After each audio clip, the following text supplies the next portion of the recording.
Hello, this is the panel that I did a video on where I prepped it for assembly. I sanded my profiles on my stiles and rails and got it all ready to go, did my panels. But now what where we're at is we're getting ready to spray this with primer and move on with the finishing process. But I want to go back and do some sanding, and there's a few things that I wanted to show you. On the wood, this is going to be primed and then painted with a pigmented conversion varnish. I sand my wood up to the point of 180 grit, and my MDF panels that I like to use for painted, I sand that to 320. Some spots 400.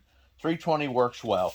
But one of the things and one of the big mistakes that are made is you've got to remember how finish hangs on certain profiles. Finish does not like to gather on sharp 90-degree corners. So what you've got to do is you've got to go back on your panels after you get done sanding all your profiles and flat spots with 320. Go back and lightly round the corners of the sharp profiles. And that's going to help to build a heavier mill on that's the thickness of the finish on those spots. Another thing to remember too is, even though this is the back panel for a kitchen island, I will still spray the back of this at least with a good quality primer and maybe even a first coat of conversion just to seal the back. I believe in sealing everything. I mean, whatever you leave unsealed makes the wood easier to take on moisture and start to move. So you want to eliminate that if you can.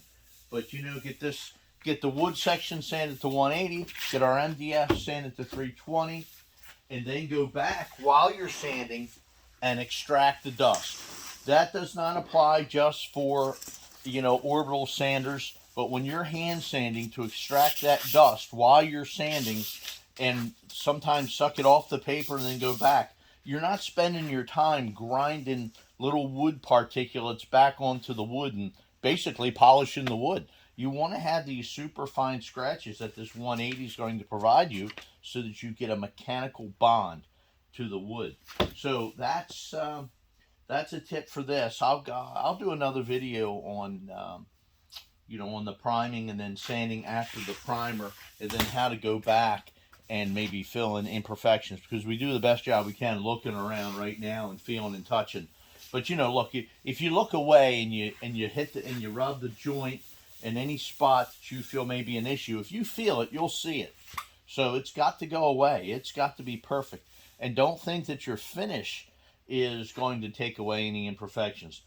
Your primer, in my opinion, needs to be perfect. It needs to be to the degree of your finish, so that then your finish can mirror what's underneath and give you the results. And like always, you always try to exceed expectations. So I'll get back to you and show you after we prime it.